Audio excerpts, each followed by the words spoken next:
Are you training for the next big race and unsure what to do with your nutrition? Well, take advantage of Precision Fuel and Hydration's free online planner. It'll help you figure out exactly how much carbs, sodium, and fluid you need to smash your goals.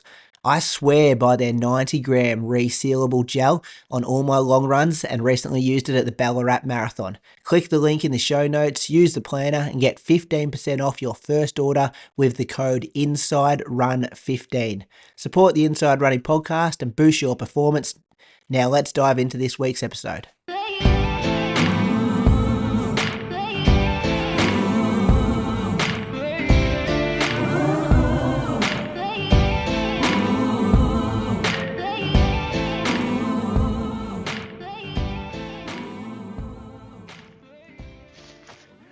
Welcome to episode 356 of the Inside Running podcast. We've got a big show for you this week. We'll be recapping a world record. There's state half marathon champs and the Adelaide Marathon to report on. A listener question about training at goal race pace versus race effort.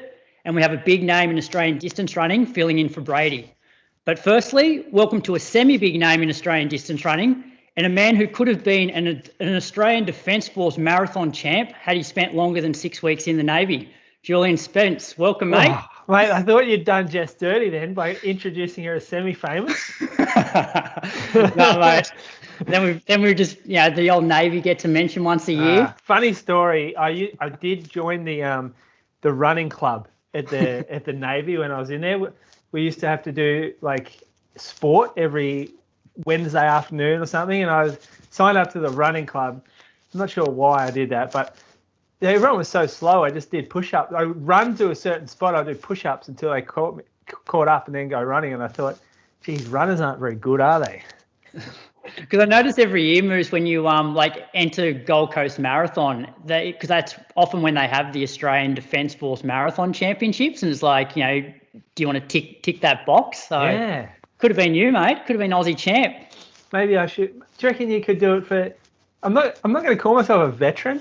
I don't think that's very respectful for the people that actually were in there for longer than 12 months. But I wonder if there's a veterans category. Not like veteran like you being an old man veteran, like veteran. Yeah, like veteran, yeah, as in past ADF members. Yeah. I don't know. Should we introduce this week's guest? A bit of a step up from the bad boy Mende. Oh yeah. No, this is good value here. It cost us a lot though. Yeah, so this week's guest host is the reigning Commonwealth Games marathon champion and is fresh off a 13th place finish at the Paris Olympics. Welcome back to the Inside Running podcast, Jess Stenson. Thank you. I actually listened to Toby. I feel like I've got big shoes to fill. It was interesting chat. He was good. Toby? You think he's all right? You think he got some opinions on stuff? It was just good for a bit of variety. And obviously Brady's off preparing for Chicago and he's fantastic when he's in, but I do like the rotating guests as well. The new stories. Yeah. Well, thank you for giving up some of your Monday night and congratulations on your 13th place finish at the Olympics. Happy with the result?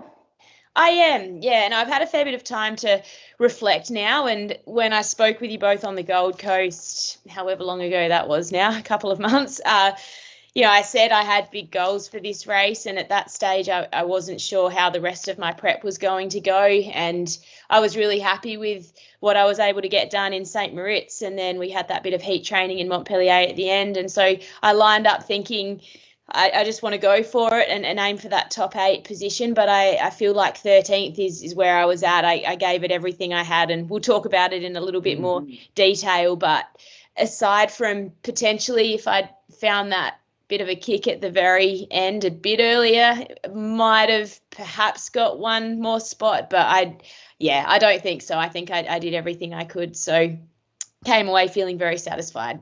Yeah, it must be nice being first Aussie as well. Yeah, I mean, going into the race, we really were thinking of it as a team. It was a strong field, and we thought we'll have to do what we can, as a group to be competitive against these girls. So I hadn't really thought about that, but yeah, I mean, I was just happy with that overall placing. It was nice improvement from Rio. I was 22nd there. So, Jess, do you know what you were ranked going into the Olympics? I don't know exactly, but I think it was close to 40th, around between 35th and 40th on paper. Yeah, that's how good's that though. You're aiming for top 8, ranked 30th to 40th. That's ambition. That's good. It is ambitious, and I think you've just got to try and play to your own strengths and remind yourself that those times were run, when girls would have been fit and raring to go on perhaps a course that was very different to the Olympics. So you have to try and block out, I guess, what you're ranked on paper sometimes and just go for it. Yeah. Hey, Jess, I thought before we recap your race, I might get you to fill us in on sort of the period between when we spoke at Gold Coast and race day. So you obviously had a stint in St. Moritz and then at Montpellier. Yeah. Do you want to just talk through how that went? Were there any hiccups or were there some like standout sessions where you went, I'm moving really well here? So just fill the listeners in on that sort of period.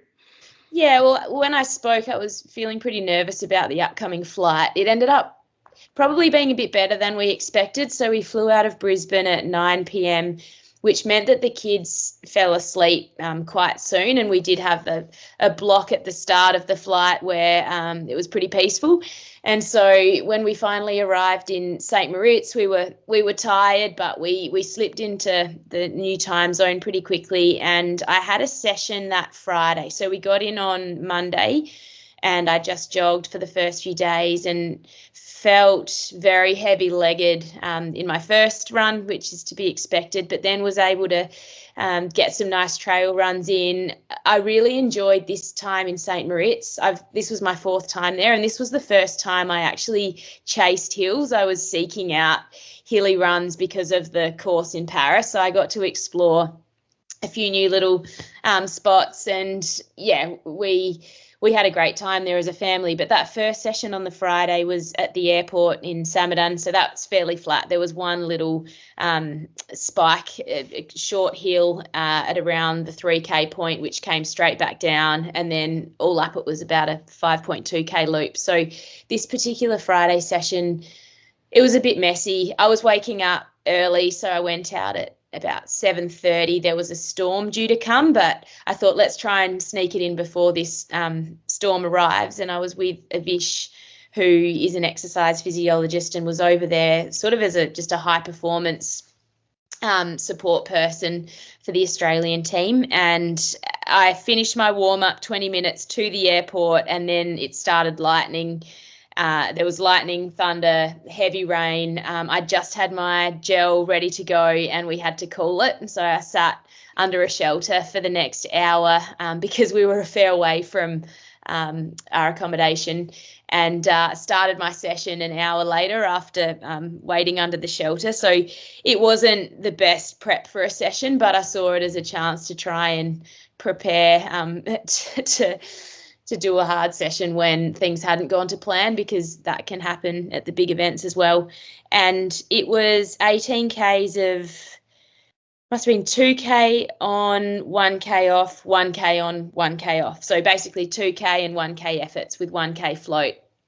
And it ended up being, I think it was a 327 average with the ons, got down to maybe 315. And I just finished that session feeling like I'd been able to recover from the half marathon, get through the travel and, the challenges that morning with the storm, and could still get something solid out. So I remember that giving me confidence. And then probably the confidence I got after that was just from my long runs. So there was one particular one up to I did it 2 years earlier before Birmingham, and it was basically a glacier, and there's probably a 2K climb up to the glacier. Maybe that's an hour into the run, maybe a bit after an hour into the run.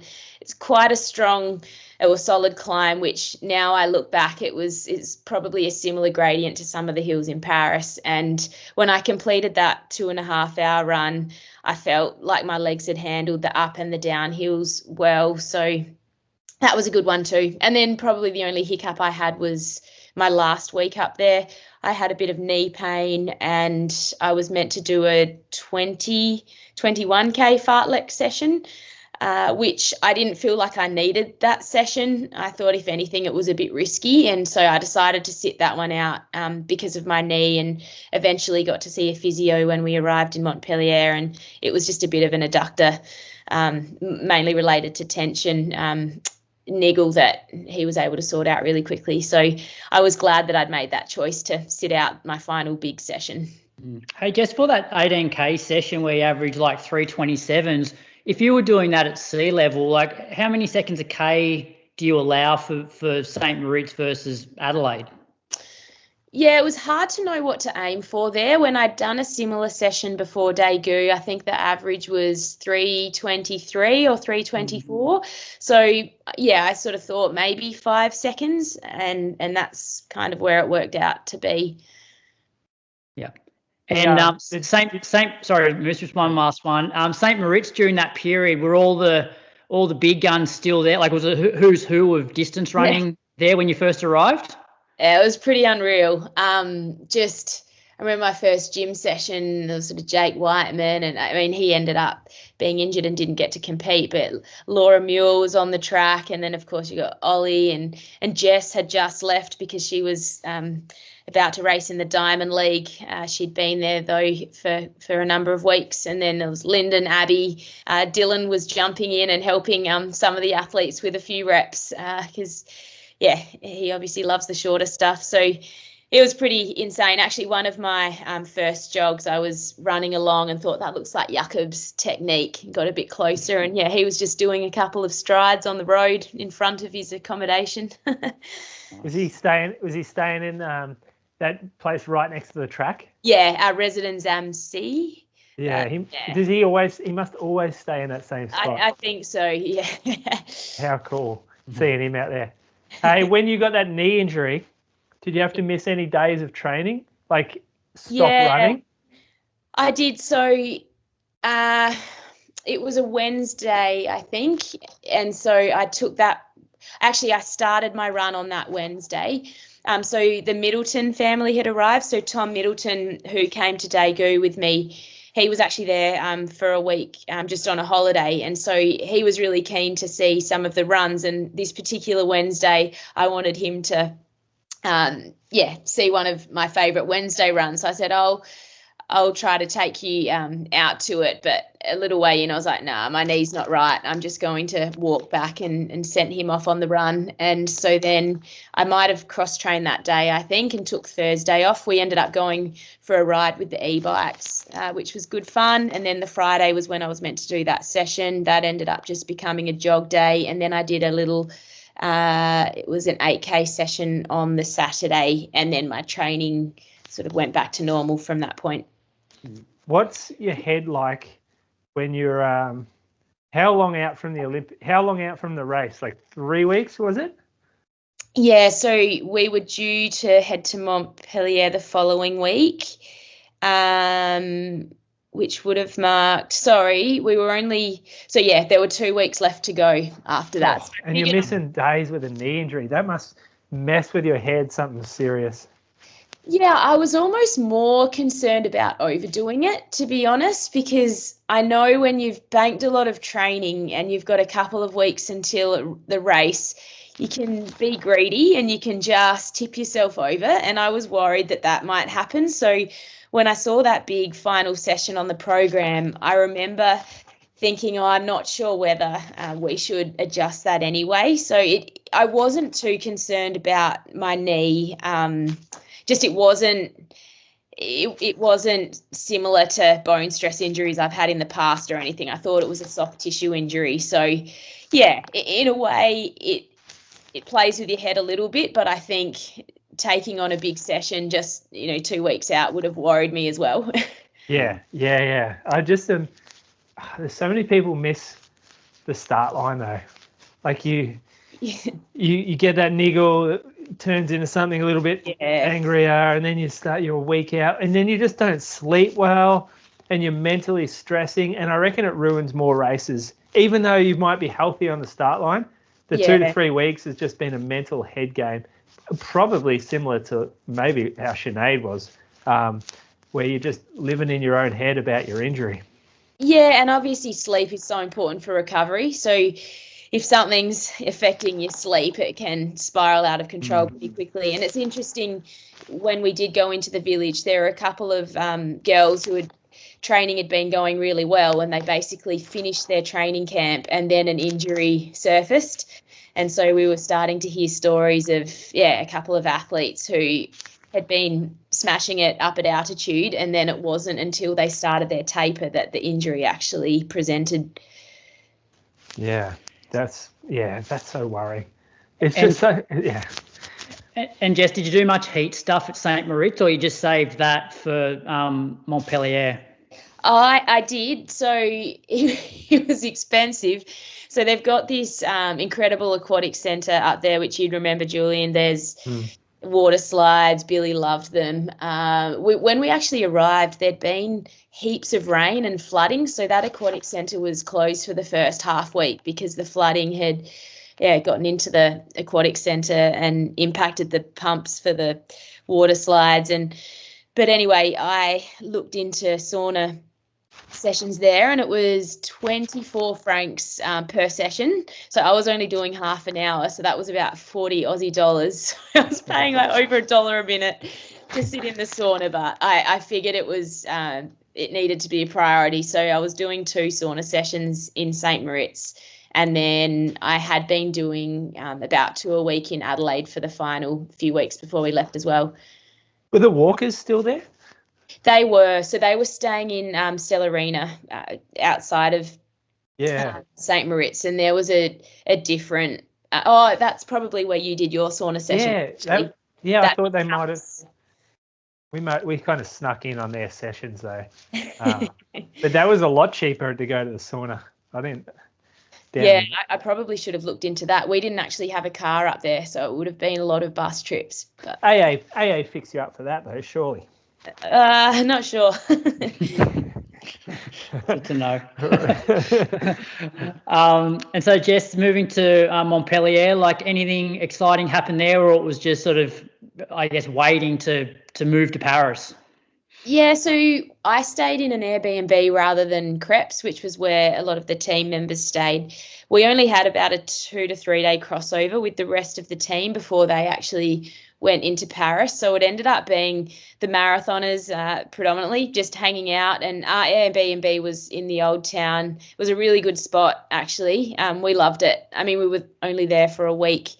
Maybe we would have run out of things to do after that period of time, but it was great. It was hot, which made us a bit nervous for race day, but at the same time, I feel like we were really preparing for the heat. So in hindsight, perhaps if it had been warmer on race day, it would have benefited us, but it was a good opportunity to practice the cooling strategy, the wet ice towels, the slushies, and just a relaxing little spot.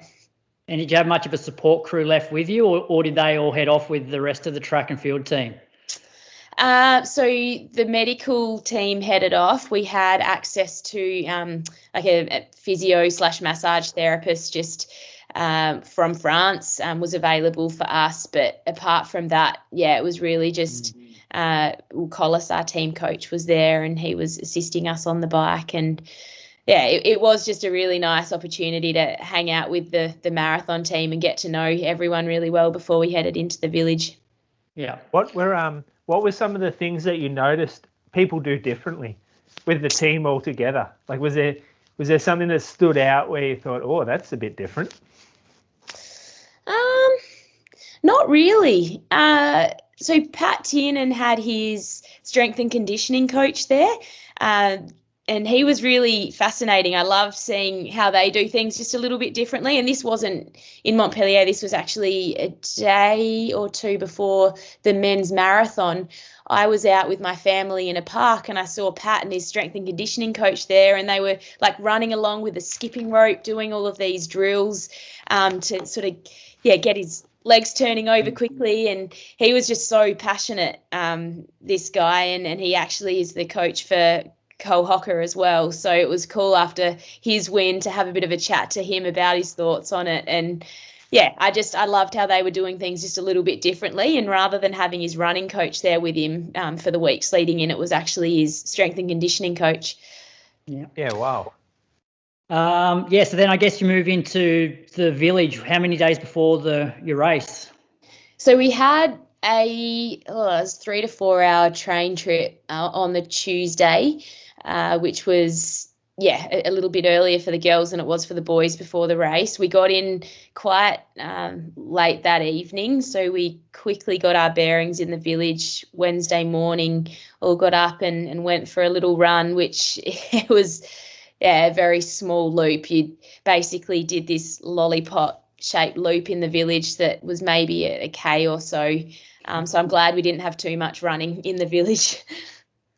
And how did the village compare to London and Rio?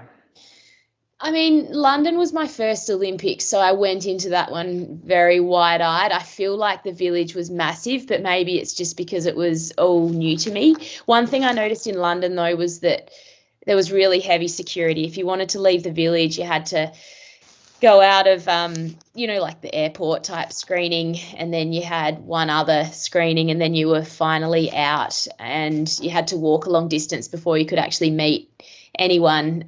In Paris, one of the exits entries, you barely had to show, you had to quickly scan your accreditation, but they barely checked your bag. Like, it just seemed a little bit lighter on than London. And then in Rio, I just remember there were lots of kind of little like lakes and paths that wove around the village. There was a bit more to do from a running perspective within the village there.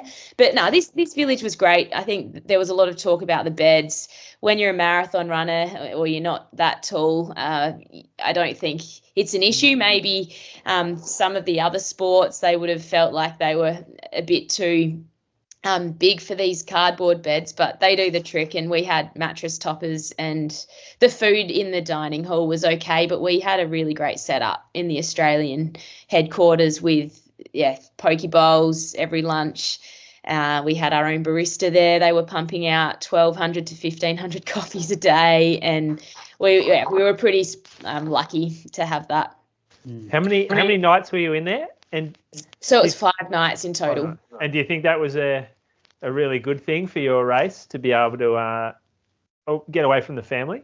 Yeah, I think it was good. I was quite nervous about how the morning of the race was going to look. I'd sort of flagged it early on that I was keen to actually feed Ellie, which was what I'd practiced before Gold Coast half. And just with my supply at the time, it's a lot more effective if she just drinks rather than me trying to express milk. But because I spent that time in the village, she actually started taking to a bottle, and I only ended up feeding her like twice in a 24-hour period over those days. My supply dropped back a bit to the point where I was happy just to express on race morning, which I actually probably wouldn't have been able to feed Ellie logistically. I would have had to leave the village to meet Dylan and Ellie at about 4:30 a.m., which would have messed up their day. It could have meant that I missed the bus. Just that opportunity to be in the village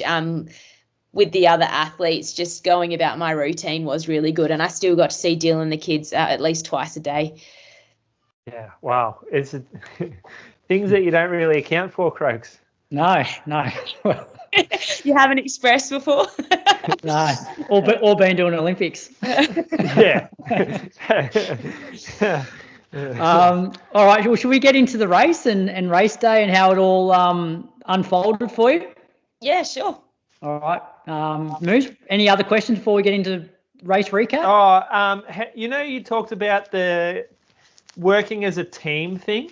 Yes. Talk to us about that, because it's hard to run as a team when you're running a marathon. Like, everyone goes through bad patches, good patches. Talk to us about the tactics or the strategy that the nuts and bolts of working as a team. Not just saying, we'll work as a team, but what does that mean? What does that look like? Yeah, well, so before the race, we'd spoken and basically said if we find ourselves around the same spot, like let's run together. And, you can just basically flag things. We were a little bit worried about some cobbled sections, you're just pointing out things, saying here's a drink station coming up, and making sure we're all in an order where we can grab our drinks safely. We were planning to take a drink or ice every 2.5 Ks. So between every personal drink station, there was a table with either bottled water where you had to unscrew the cap, or a bag of ice, and basically saying like, we'll make sure we all get something there, and if not, you can help each other out. That was allowed in the rules. And then once we were out there in the race, the gun fired, and it was really hectic. I've never been in such a frantic start to a race where people are just pushing through other people, and there was clipping going on. Some people fell over. It was actually quite scary. I really had to concentrate on keeping my feet, and I spotted Jen. The yellow tops stand out, and just kind of tried to nestle in near her, because I knew if we were together, we'd be sort of protecting each other's space. And Camille from New Zealand was there too. And from that point onwards, I wasn't sure where Sinead was in the race, but I sort of saw Jen for the next 15 Ks. We were essentially running together and saying, oh, here's a drink station, are you okay? And when people were getting clipped, and just... It's hard to explain, but just having someone there, say you've got a pacer in a race who just is a familiar voice, and you feel like they're looking out for you. So then, the first hill, obviously. Sorry, Jess, just before you go further, so you're on the start line, and what are the conditions like? Were the conditions hotter than you expected, cooler than you expected? Like, what was the mentality there about the weather? Well, we all felt cold. That morning we were walking to the bus, and Collis, I think, or it might have been even Adam, my coach, said it feels a bit hotter than it did yesterday for the boys. So we knew it was going to be about 3 or so degrees warmer. But once we got there and started our cooling strategy, which involved sitting for 20 minutes and having towels that had been dunked into air skis with ice, and they were freezing, draped over our shoulders, and we had to kind of hug them around our chests and sip on ice slushies. We were all shivering, and then we put ice vests on, so it was hard to know how it actually felt on the start line, because we were all shivering. Just numb. Did you want me to go into the actual race itself? Or? Yeah. I was just want to hear it all. Yeah, I was just curious as to like whether because obviously there's talk before the race that okay, it's going to be hot, it's going to be hilly, but then you get there race morning and you're like, oh, it's maybe not as hot as what we expected, 6 months ago. I'd say early on, once we'd sort of got going, I felt like it was getting warm and was a bit humid, and I definitely, when I took my first drink, I thought I need to drink my whole bottle here. But as the race went on, it wasn't feeling like it was getting hotter like I'd expected. So basically, once we took that first hill at around 16 Ks, it was quite exposed there. I can't remember from that point onwards feeling like I was being really held back by heat. And maybe that's because every 2.5 Ks I was pouring water on my head. But I've certainly, I think the Rio Olympics and the 2013 World Champs in Moscow, some of the races in the Gold Coast, I've really felt hot out there.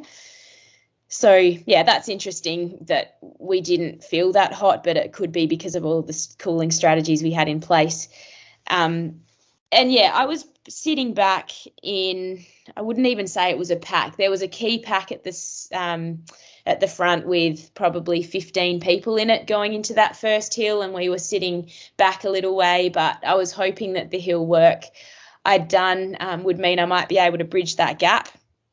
And as we started running up the hill, I felt comfortable, thought once I get to the pack, I'll hopefully just, settle in somewhere. But once I got there, I had a good rhythm and my effort felt right for marathon effort. And I thought I'd actually, it'd just make the hill go for longer and I'd be disrupting my rhythm by tucking in. So that's when I decided just to continue on, which it was a difficult decision because there were two mindsets. There was the one where I'm saying I want to run the best race to get the most out of myself on this course. And then there was the other one, what's the best decision here if I'm racing the race? And I feel like usually it would be to just tuck in with the pack, but knowing what these girls in the pack were capable of in the later stages of the race, I thought if I want to be at all competitive against them, I just have to push when I'm feeling good,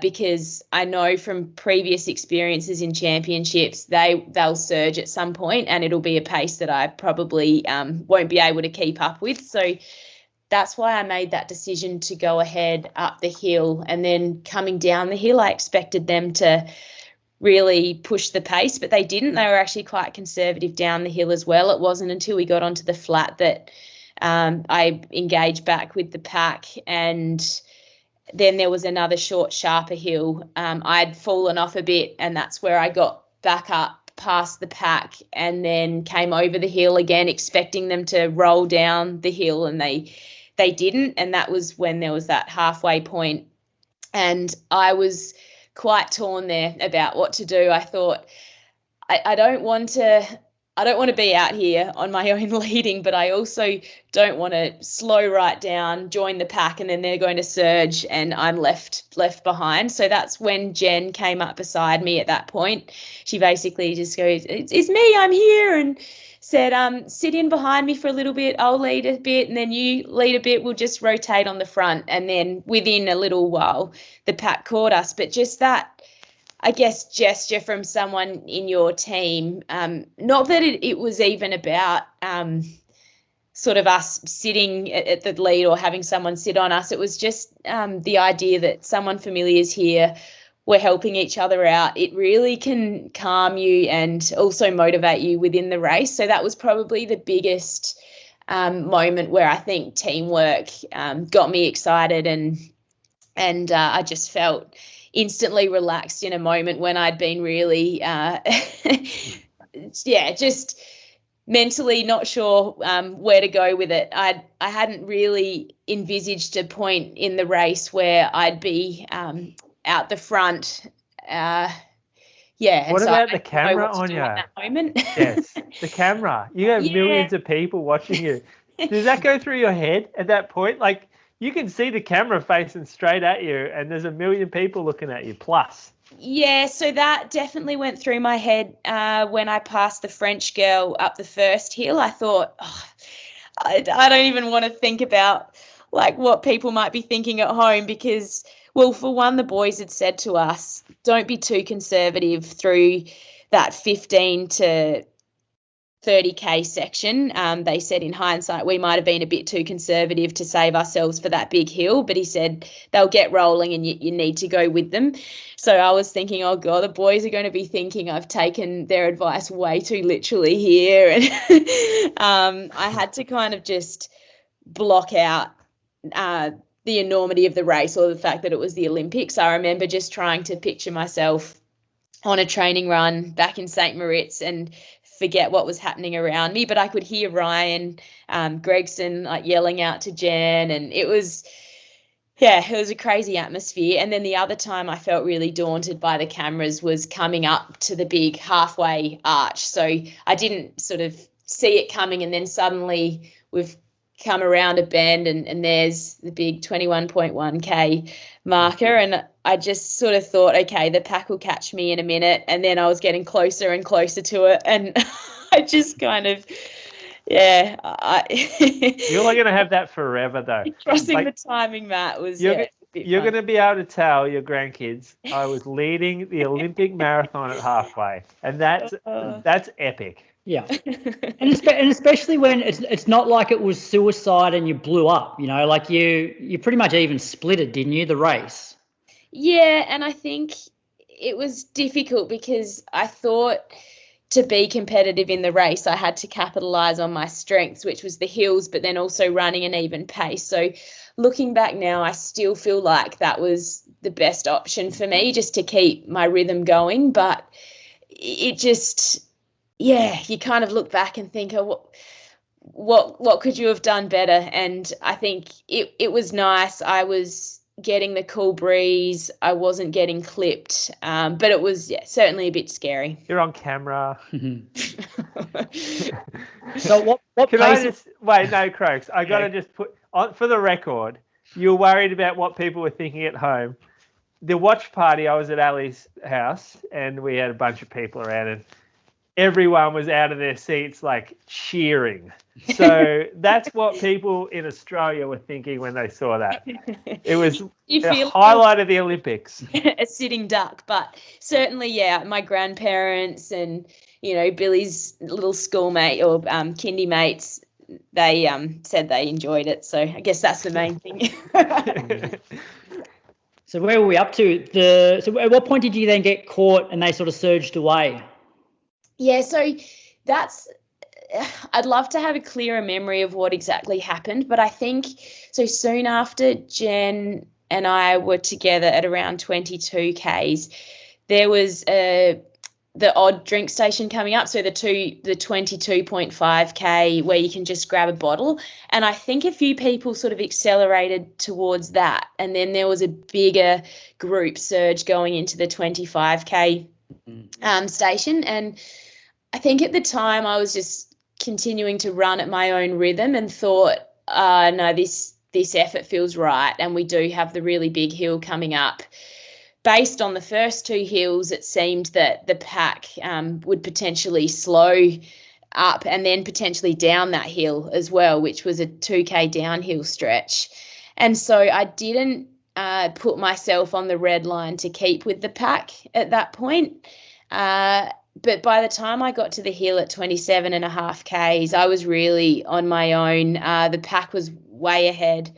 I couldn't really see if it was them or the crowd or the vehicles. It was a bit hard to see what was happening up the hill, but I had Guard Daddy from Morocco, who was in the world champs, and Waldu, two athletes around me. So I was just trying to sort of not let the gap open up between me and them. And then once I got to the top of the hill, my glutes, hamstrings were really burning. Like I remember thinking my glutes won't handle this hill going for much longer. And then you sort of tip over and start belting downhill, and it just all went to the load all shifted to my quads, and I felt like I could really open up down the hill. I don't mind downhill running. I was scared because people had said this one was particularly steep, but I actually really enjoyed that section of the course and hoped that I might make up some distance, but never saw that pack again. I just obviously in the final 2 Ks caught two runners who had fallen off, but I'd missed my sort of opportunity to be with the pack when they got ahead at around 23 to 25 Ks. And in terms of energy wise, like getting on all your fluids and your gels, like you always felt like you were full of running, and do you feel like you conditioned your legs well enough for the course? Like you still felt like you're running strong on the flat section? Yeah, so I got the most fuel in I've ever got in a marathon, which was good. The carb load went well. It was only the night before the race and race morning I felt a bit queasy, and I don't know whether that was just nerves. I hadn't slept very well the night beforehand, so I didn't get a big breakfast in, but once the race started I was fine and I was able to get in.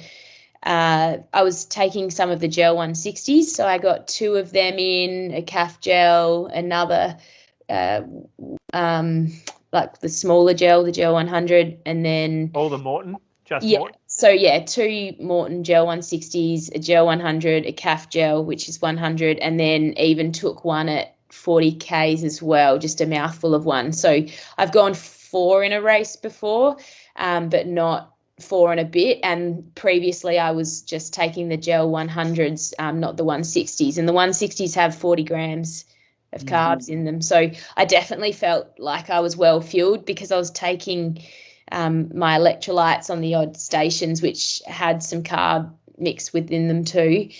My energy when I got to the bottom of the hill, my legs felt a bit just beaten up, but that only lasted for a few hundred meters perhaps. And then suddenly I felt like my legs just came back and I could hit that real sort of 3:23, 3:24 marathon pace again. And I actually felt it's almost a sense, when you get off a trampoline and your legs feel really funny and then you sort of find them again. It was an unusual sensation, but at that point in the race, I was feeling strong and was very lonely out there. I was kind of missing having anyone around me and had to just soak up the energy from the crowd. And it wasn't until the 40K mark, Collis was on the final drink station and he yelled out my position. I hadn't known where I was placed until that point. And there was one girl in the distance. I thought I'll just try and catch her when I passed her. So that was Kejelcha, and that was probably, I don't know, within 500 meters of the finish. Great name drop. Yeah.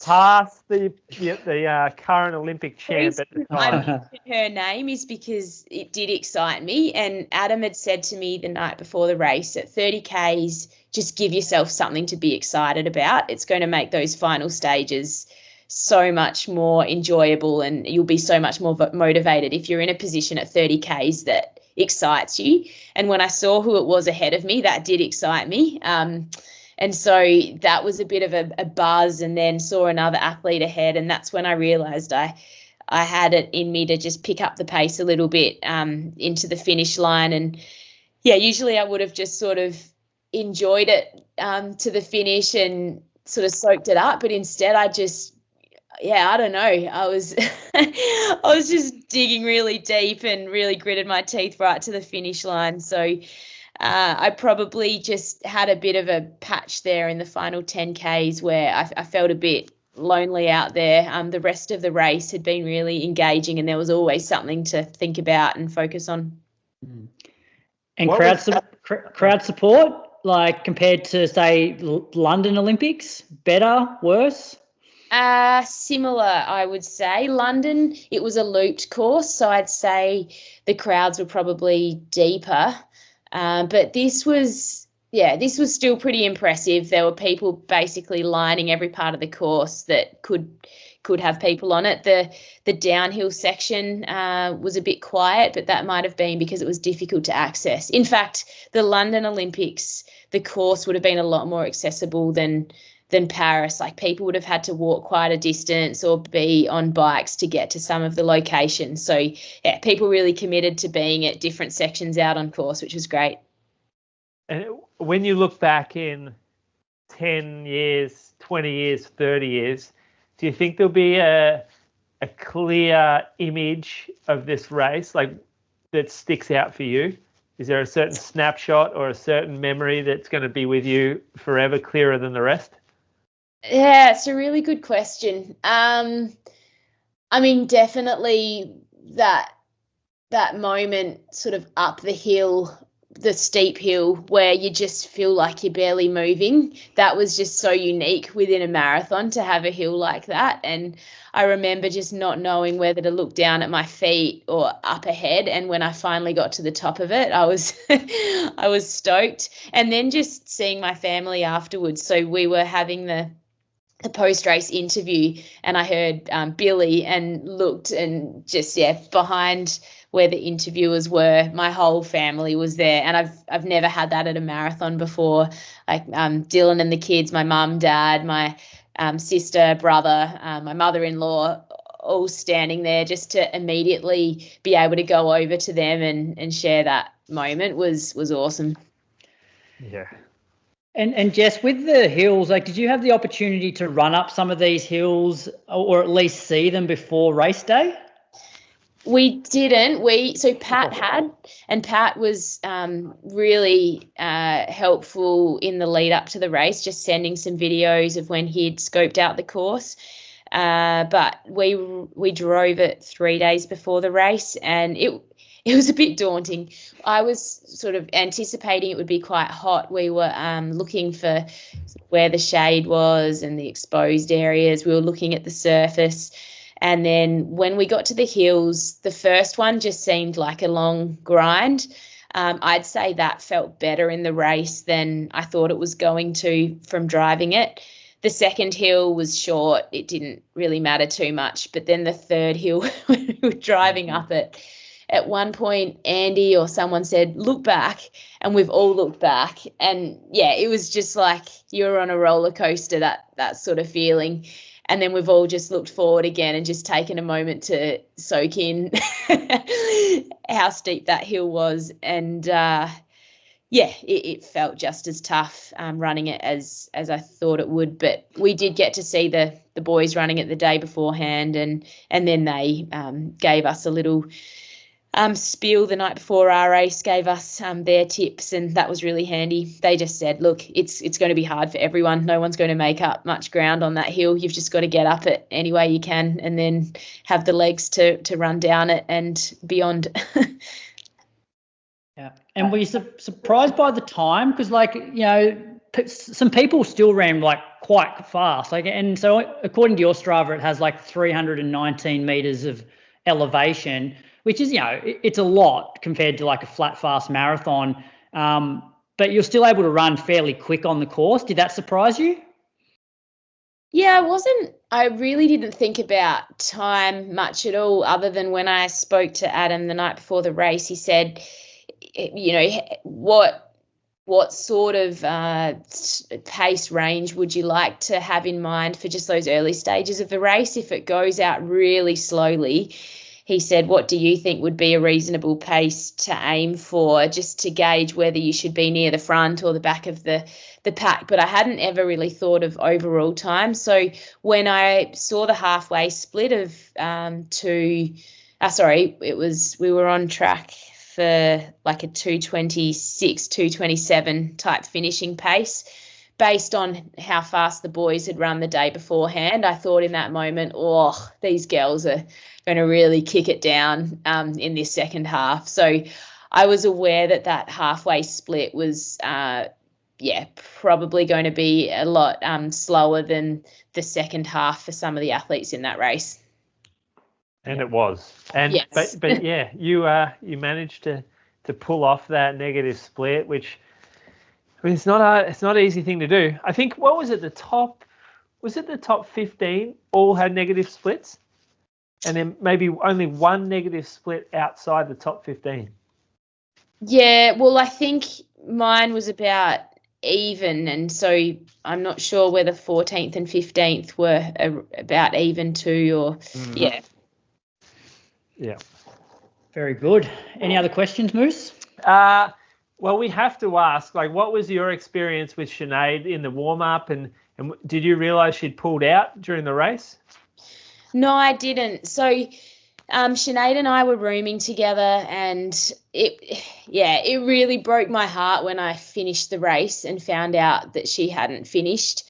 She's obviously, teammate and a friend as well. And during some of the really stressful moments in the lead up to the Olympics, there were times when I was pretty emotional and stressed out, and Sinead and Jen had both really been there for me, and I'll never forget that. And so I just, wanted to be able to be there for Sinead however I could. But the morning of the race, we went about our normal routines. I looked at Sinead with admiration for how organised she is. She had a list that she was checking off, and I just feel like my shoe bag was a mess. And so, I've got a bit to learn there from just looking at how Sinead goes about everything so fastidiously. And we were chatting, relaxed on the morning on the way out to the warm-up area, and I was a little bit behind the other girls with my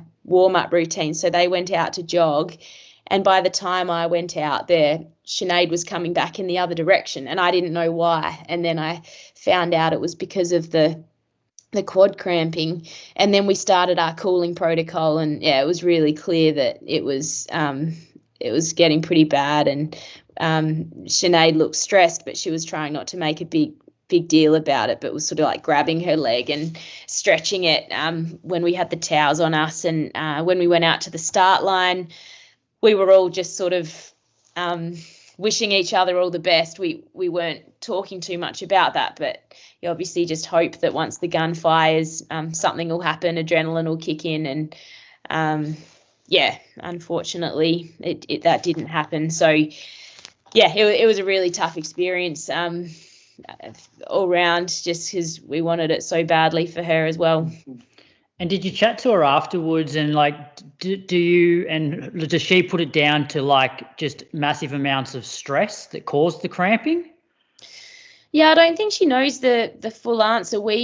I caught up with my family immediately after the race and then ran into Adam, and we started walking back into the athlete area. And that's when I saw Sinead for the first time, obviously really upset and trying to work out why it had happened. And she was saying I had heaps of electrolytes. Could it have been like taking too many electrolytes, and just sort of asking the medical team some questions. But I think she's probably still in the process of working out what contributed to it. And stress, no doubt, like it affects people in a lot of different ways, and it can obviously impact sleep. And I think there was a lot of stress in the lead up to the race, so perhaps that played a part, but I'm really not sure. And how'd you celebrate? I went to the closing ceremony. So I went back to the village and quickly showered, and then headed out for drinks with my family, but also just heaps of friends who were over there. That was one of the highlights. Like I loved those hours after the race, and then headed back to the village. Was pretty exhausted and had really had sore feet and that sort of thing. But Andy had committed to the closing ceremony, and I was like, yeah, let's do it. Let's get up for it. And so we had to be downstairs at 5:45 strictly. I was hoping to sneak in a little sleep, but followed the instructions, and we probably didn't actually get out of the village until close to 9 p.m. So it was a lot of standing around in the village just waiting for Australia's turn to get onto the bus. And so yeah, there were dancing, there were music, people with boom boxes, and some people were really letting loose. At one point I went to one of the little village casual dining areas and found a burger and one of those chocolate muffins that everyone was talking about, and had a little snack, and finally got to the closing. And then by 11 o'clock I was like, no, I have to go. I'm cooked. So yeah, it was a fun night, and it was really good to see the stadium. I hadn't seen it yet in real life. So very good. How many beers deep do you hit the opening ceremony at? Well, I'd had a couple in the afternoon, and so then by the time I got to the closing, I think it was just the tiredness started to kick in. So probably needed something there, but by that stage I was just grabbing the waters that they were handing out and the little snack packets. And what about the party afterwards that it looked like the Australians were throwing? I saw some wild scenes. So that I completely missed that. So I came home before, I feel like it was probably halfway into the closing ceremony. Basically, that had the marathon medal ceremony, which was really cool to watch. And then a couple of the bands were up. And then I think all of the Aussies, when they got back to the village, probably after midnight, there was a big party in the village, and I didn't hear any of it. So that's how tired I must have been, because it was right below my room. Any more questions, Moose? I've got more for probably post Olympics. So in terms of the coming home from Paris, did you then fly home with the rest of the Aussie team, or did you just do your own thing with the family? Yeah, so the chartered flight was, I think, a couple of days after our race. I ended up staying in Paris until the 15th of August with my family. So the race was on the 11th. The first day we didn't do too much. It was kind of recovering and moving into an Airbnb and out of the village. And the second day we went to Disneyland. So my legs had to recover pretty quickly. I think it was good that I just kept walking around. That helped me to get rid of the DOMs in my quads. And then, the last day, basically, we did a hop-off bus tour, saw some sights, went out for a really nice dinner that night because my birthday was the next day, and we jumped on a plane and flew back to Australia. Nice. And DOMs, so because of the course, was it the most sore you've been after a marathon? Like compared to like Com Games? I was sore after Com Games, but I put that down to being more prepared for the hills for this one. Like we did some real hill specific work in Adelaide, downhill specific work, and then in St. Moritz, as I said, I was really targeting hilly runs, whereas before Birmingham, I don't think we went into the race expecting it to be quite as hilly as it was. So my quads were really beaten up after that race. And I mean, perhaps it's just more years of conditioning my muscles for that kind of course. My feet pulled up really well, which was surprising. I didn't have all of the blood blisters and sore nails that I did after Birmingham, and my quads were only sore for a couple of days. So yeah, I actually felt okay within a week of the race. Yeah. As you're tuning in, you're probably gearing up for a race, but how dialed in is your race nutrition? Precision Fuel and Hydration has you covered with a free online planner to calculate your carb, sodium and fluid needs for peak performance. Their range of fuel and electrolyte products makes it easy to hit your numbers. I swear by their resealable 90-gram gel on all my long runs and recently used it at the Ballarat Marathon. They also fuel top athletes like 4-time Olympian Lisa Waitman, Hayden Hawkes, and a regular guest on the Inside Running podcast, Izzy Batt-Doyle. Visit the link in the show notes to personalise your race strategy. Use code INSIDERUN15 for 15% off your first order and support the show. Patrons, use the special code from the Patreon feed in Patreon-only episodes for a further discount of 20% off. Ready to elevate your performance? Click the link now. And now, let's get back to the show. All right, Moose, take us through your training week. We'll give Jess a bit of a rest. I feel a bit embarrassed after that to go through my training. You sure we need to do this tonight? Or maybe you can just tell stories about when you were in St. Moritz then. Oh, yeah. And but the other time that I wore the Australian uniform. Yeah. Nah, start with Monday first, Moose. Oh, Monday. Okay. All right. Well, Monday, I had a little bit of knee soreness on Monday. Just a little bit. It wasn't too bad. Got it done. What was Monday? It was the 26th, wasn't it? So I ran... it was just a little bit. 26th to today. No, 19th. Sorry. I ran out and around and a little bit here and a little bit there, and I forgot to stop my watch. So I ended up being about 7.5K, just as flat and slow as I possibly could. Then the afternoon, I ran in Torquay. I ran 8K. I was actually feeling all right on this day. For some reason, I thought this is a bit of a sign that I was going okay. Some of those easy runs when things just flow smoothly for you. So that was good. Then I think that was actually Tuesday. I think I had Monday off. So Wednesday, did an hour around town. Went on a bit of a town extended sort of town loop. Ran along the Great Ocean Road here. I've been running down this trail that brings you out onto the Great Ocean Road. And normally I cross it and I go on the beach for a little bit. But the tide was high, so I decided just to stay on the Great Ocean Road, which is normally just a real grim place to run because the cars fly past you. I had my dog with me as well. But is there much of a bike path or? Nah, there's a little bit of a shoulder and there's a gutter. There's a gutter next to the road. So he ran in the gutter and I was just running in the bike lane. It was only probably, let's say 500 meters or so, maybe a little more, but not a single car went past me. It was good. It was not sure how that happened, but I got real lucky.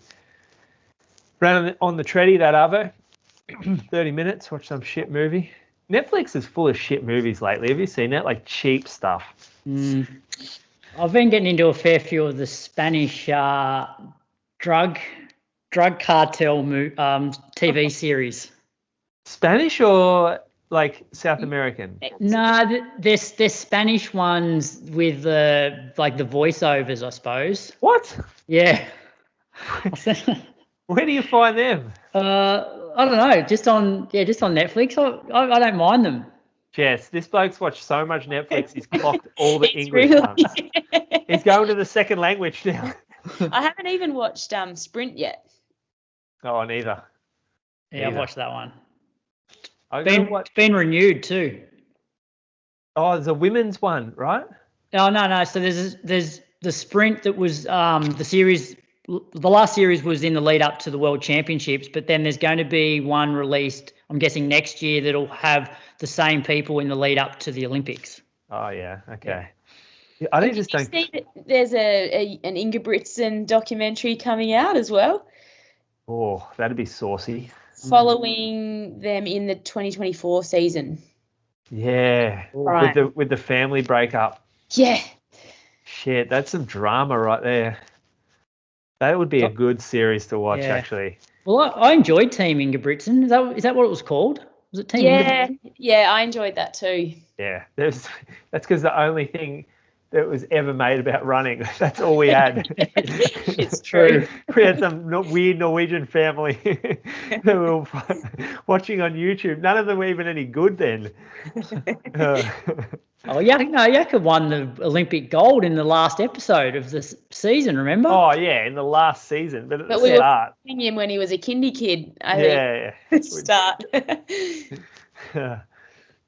I did a treadmill workout on Thursday morning. Did 6 minutes, 5 of them, 6% gradient. Just another one for the knee. Look after the knee a little bit. It is coming good, though, the knee. So I'll get back out for a workout on the road this week. Double jog and treadmill on Friday. Well, pretty late one on Friday, I reckon. 7:45 start. I've been doing gym too. Been doing a little bit, like some stuff in the gym to help my knee, like reformer on the treadmill, reformer stuff on the treadmill, like donkey kicks and I don't know what you call them. You would know, Jess. On the reformer, Pilates reformer. Sorry. Oh yeah. My bad. That's it. You call it scooter, that one. Scooter, yeah, okay. But what's the one where you stand with one leg on the end of the frame and one leg you're doing like adductor push-outs? Yeah, so that's just like a crab. Abduction. Yeah, that's a good one. Where you sort of just splitting your legs, then bringing them back together, or? Yeah, well, one stays still and the other one splits out. And then yeah. That is good for you. It feels like it really hits that glutes. Yeah, and then I'm doing just a bit of, just some stuff that I used to do, like trap bar, deadlifts, and single leg squats, a few calf raises. Trying to punch it out in about 20 minutes. No time wasted. It's probably enough for me though, because I still get a bit of soreness from it. Yeah, I think 20-minute gym sessions are good because you feel motivated to do it. Like it's achievable, that length of time, and they're still beneficial. You make them too much longer and you're just like, I can't fit that in, and you end up doing nothing at all. Yeah, you start playing on your phone and you just, it's a bit of a trap, the gym, for wasting time. I got to have like a circuit set up too. I can't do a rep and then just wait. Yeah. Like, to do the same rep again. I've got to have something in the middle. Otherwise I get bored and distracted. It's probably some sort of ADD thing about that. Yeah. We jogged in Anglesea the next morning, had a little group going. The Verways have moved to town. Simone McInnes, Ned Verway from Ballarat. So they joined Crammers and I for an hour around town. Anglesea on Saturday made the grand final for the first time in 24 years. Oof. So they beat Torquay, who are a powerhouse. They've only lost 4 times in 2 years. Anglesea rolls them. The town would be up and about. Oh, yeah. The memberships are rolling in now. The pubs would be full. Well, I don't know about the pub being full, but I know that the social media community pages have been popping off. So that's always a fun follow. But yeah, we talked about I took them around the oval where I once kicked 11 goals. Croaks. Yeah. And you told me off for name dropping before. Yeah. What's that? Hey, if you kick 11 goals, it's the same as leading the Olympics at halfway. Was Bruce Springsteen Glory Days playing while you were? Oh yeah, I tell you, this corner I kicked 4, that corner 5, and I gave 2 off to 2 of the real shit players too that day, so I could have had 13.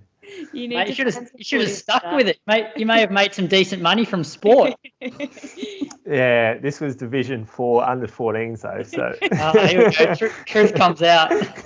And I had a permit because I was playing as an overage player. That didn't help. That didn't keep that stuff quiet though. Sunday morning we did a workout. We did 90 minutes. Easy running. Well, Jimmy will hate that. We did 90 minutes at Jimmy's workout pace, which hopefully was easy for most of us. And then we did 2 by 25 minutes. There was 3 of us that did this. The actual workout part of it, it was a good group. We probably had 10, 12 people. In the 90-minute phase, we just ran around a few rural areas here, not really many hills. Then we went into 2 by 25, Crammers and Cam Smith. It was good to have a little group doing this. They're both doing Melbourne. We ran a warm-up before the 90, so that was 4:37s. Then we ran 4:02 pace for the 90. Then that first 25, we climbed 20 meters. However, it was a much easier interval than the last one, and I averaged 3:28s for that rep. And then we jogged 5 minutes, and then we ran home 25 minutes. And that was downhill 20 meters, but it was significantly harder than the uphill, and it was only 3 seconds a K quicker. So I think that I'd blown up a bit, and that's why it was harder, rather than me running that fast, because it wasn't that fast of an average for a downhill rep. It was just tough. I was working well outside my marathon effort here. It got difficult. How'd the other guys go? They also found it hard on the last rep. I know Cam blew up. Crammers was strong. I looked behind. He was 3 seconds a K behind me, or maybe 2 seconds a K. So he was a lot closer than I thought. But we went down a downhill kilometre where it was 3:18 pace, and I thought, I'm in control here. But there was still 10 minutes left of the rep. And then you turn into a sharp, steep uphill, and my heart rate stayed up then. I could not get it down. I just couldn't do it. And there's no way I was going to slow down and let Crammers pass me. So in the end, it was 123K for the week, which was a good result considering my knee was sort of dicey, especially at the start of the week. And I've woken up today with no issues. So I think we're on the right track here. That's good. Yeah. Just in time to go overseas and struggle to get some training in. I'm going to St. Moritz, actually. I'm going to the place where you become Olympic champions. When do you leave? I leave Saturday night. Yeah, right. And then I fly back on Saturday a week later. I see the Diamond League. I see the Ingebrigsten, Hocker, Kerr, the Goose race. That's going to be a highlight. God, you got a good life, don't you? It's just a holiday in St. Moritz. You're not trying to sort of get the training benefit. Oh, nah. We're going there for like 2 days. I'm going there with On. Okay. Yeah, so On, the shoe company, it's like, they're calling it a running summit. I don't exactly know what it's going to be. I haven't got an agenda or anything, but I know we're going to St. Moritz for maybe 1 night or 2 nights, just as a bit of a novelty little side trip. But I hope to get up that glacier. I'm going to try to do a long run. Yeah. Yeah. Oh, I went up the wrong glacier last time. Sinead, Ali, and I ran it. Yeah, I think you did Valrezeg. Yes, we did. Yeah, so I was doing my Wednesday runs along that. It's a nice run, but yeah, the Mortarash Glacier that's pretty stunning. Is that better? Is that a better one? Yeah, I mean, the actual glacier is better. I think the Valroseg run is nice, but there's not much to see at the end of it. Whereas Mortarash, you've got this 1K climb where you're just looking at this snowy sort of mountain and the big glacier getting closer and closer to you. If you don't have time to run it, even just getting an e-bike and riding up there is really cool. Oh, yeah. So when you run it, do you run from the town, St. Moritz, or do you train down? Or? I did, and then ran sort of around the back of Les de Stars and then, into Pontresina, and then you go from there. I can send you some of my, running routes, but that's one of my favourites. The 40K, that run, though? Oh, if you just ran there and back, it would be maybe 22 Ks. That's all right. Might do that. That sounds good. Jess, do you want to recap your week, or like what have you been doing? Because I noticed you did a Fitzy's 5, and then did you pace on the weekend as well? Yeah, so Fitzy's 5, I was going to do that with Billy, and Billy got cold feet on the morning off. He said, it's too cold, I don't want to get out of bed. So I still headed there, and one of Dill's friends said he was wanting to break 18 minutes. So I paced him then, and then let's just have a quick look. On Monday, I've sort of just been running when I feel like it, doing a bit of cross training, and then this week I'm going to start more structured training. So on Monday I just did an elliptical and then 5Ks easy that night. The next day I did 10Ks. The next day I did a 30-minute elliptical, and then I did an hour on Thursday. That was with Ellie in like the Tool chariot thing. I'd actually never run with that before. She loved it. I'm still undecided about whether I loved it. My arms, like just towards the end, I decided to just like take an arm off, and it felt, it's like when you've been running holding something heavy and then you let go, like my arms just felt really weird, and I think my legs worked a lot harder than they usually would. So I wouldn't be able to do that as a recovery run, because I'm just trying to work out whether I keep going with the treadmill for my second runs when Ellie has a nap. Her naps are just becoming less reliable, or whether I do a pram run, but I don't think the pram run's going to be smart. And then Friday I did another hour. Saturday I actually ended up doing 90 minutes, which didn't feel too bad. My legs were all right. And then yesterday at the Adelaide Marathon Festival, I paced the 50-minute 10K group. So, it would have been a buzz for those people running 50 minutes. Yeah, no, we had a good pack. It was fun. And you said that you're getting back into structured training. You got something that you're aiming for? Well, if my legs are fine in training this week, I'll try my first session. I'd really like to do the City Bay, which is in, I guess that's only 2 weeks away now. So it's a pretty tight turnaround. And then, I haven't confirmed my next marathon yet, but that's sort of where, having discussions about that now. Adam's actually over in Peru with the World Under-20s. So when he gets back, we'll have a full debrief about the race and make plans for the next 6 months or so. Do you think there'll be another marathon this year? I mean, I feel motivated and keen to run another one this year. Sometimes after a massive sort of prep where you've had that process of qualification and then the build up to a big event, you can come home feeling exhausted and needing to just have a bit of time, but I'm not feeling that this time around. I obviously have to give myself a few more weeks. Maybe it will kick in, but I'm actually just feeling quite physically and mentally ready to start building into something fairly soon. But I definitely would like to hit the track a bit this summer and do some shorter races as well, just to change things up. Yeah, exciting. Watch this space. I'll quickly whip through my week and then we'll get on to the rest of the show. No, do not whip through your week. I only did one session. Monday, and it was meant to be a bit of a down week in terms of overall volume. So Monday, woke up feeling pretty ordinary, actually. So I did 45 minutes, 4:25s. It was a bit of a grind. One of those days where didn't particularly enjoy running. And then Tuesday, I didn't feel much better, and I couldn't train with the group that afternoon because Viv had a work dinner, so I'd look after the kids. So I ended up taking Tuesday off completely and just did like a bit of a gym session. Wednesday was my midweek long run, so that was 4:13s for 90 minutes, so a bit less than what I'd been doing the last couple of weeks. And then Thursday, I got out on the trails. First time I'd ever run in a trail shoe. So it was the Asics Meta Fuji Trail. So I did 45 minutes at 4:17s plus some strides.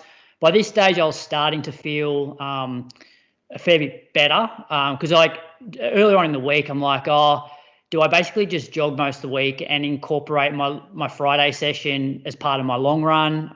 But then after Thursday, I was like, I'll do the session on the Friday. So warmed up from home, down to Yerriby Pond. So I did 3K warm up and then convinced Viv to take Colas to the pond after she dropped Lily off at school for a bit of a bike ride and to play at the playground just as she could hand me a bottle. So I ran down to the pond with one bottle and a gel. So I started the session. Session was 4x5K with a 2-minute, I guess, sort of jog / float. So yeah, basically throughout this run, I ended up taking the first bottle, started drinking that after about sort of 15 minutes. So I had that probably down after 25 minutes. And then from about 35 minutes, took then the gel and then grabbed the bottle off Viv after about probably about 50 minutes and then had a bottle. So each of those had 30 grams of carbs. So that was 90 grams of carbs over the whole session. I've definitely realised that I'm much better at just taking on the carbs through the gels than I am through the carbohydrate drinks. Like obviously you still need to drink fluid in the marathon, but I just find that maybe they're a bit too sweet for me, whereas I can probably get down like an electrolyte a bit easier than I can the carb mixed drinks. Which carb mixed drink do you use, Croaks? Is it the constant? Did you use Morton as well, or? No, this was Precision. Yeah, okay. So it was Precision gels and also the carb mix. Yeah, I'm a bit like you. I find with the gel, once it's down, you can like tick that box. You've got that amount of carbs in, whereas the drinks, you just never really know how many you're getting in. And if it's not sitting well, you're like, do I keep persisting here? And it's more effort. It's definitely more effort to try and drink 250 mils than it is to put a gel in your mouth and it sort of dissolve while you're running. So, yeah, I think I'll be doing more just with the gels and just using pretty much water and electrolytes for the bottles. So my splits for these, like 16:58, so like 3:24s for the first rep, 2-minute jog at 3:49s, 3:21s for the second rep, 3:50s for the jog, 3:22s. That ain't a jog, my friend.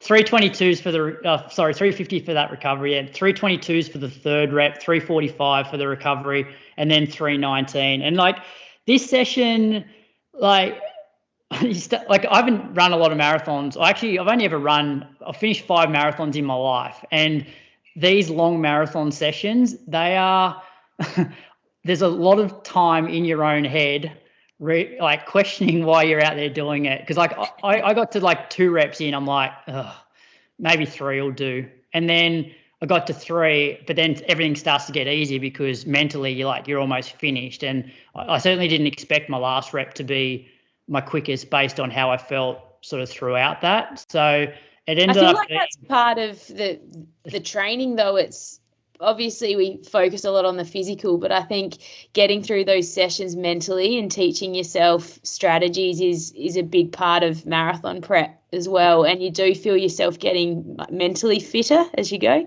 100%. Yeah. It's like, it was almost, like it was physically still difficult. Like there's no way I could do another like 4 reps of that. But yeah, so I ended up running 3:23s for about 21.5K. Probably a bit of Mayo on the GPS with the it's a 4K loop around a pond, so not sure how accurate it is. And then a 3K cool down. So yeah, reasonably happy with how that went. And then on Saturday, just got out for an hour. Wore the Asics Kano 31s for the first time, so that was 4:15s for an hour. And then Sunday, just 2 hours this week. So because I'd had 3 pretty big long runs before this weekend, a 33.5 with a fair bit of climbing, a 37 and a 36. So I did 29k at 4:08s for a week of 113k. So yeah, that was my week. It's a good week. It's a good week coming off a week that was huge. Because I got a listener question come in for you, Croaks. Yeah. It was about the week before, actually. They said it was actually from Jess. I won't say her surname because it might make it awkward. But she goes, she said, are you trying to follow the MTC plan of training, Croaks? Track workout Tuesday, long reps on Friday, hard long run Sunday. Because that's exactly what you did. So good point, Jess. Yeah, no, I'm not following that. I don't do track every week. So we alternate track every second week. Normally during a marathon block, I alternate between like a Friday session and then a long run, just like a standard long run. So it's not like I'm doing a fast long run. That's just my long run pace. Whereas in a couple of weeks' time, I'll alternate between doing the Friday session and a Sunday long run, but then the following week I'll just do this. I'll do basically a Tuesday session and then a Saturday long run that includes marathon pace stuff. Yeah. Yeah. Okay.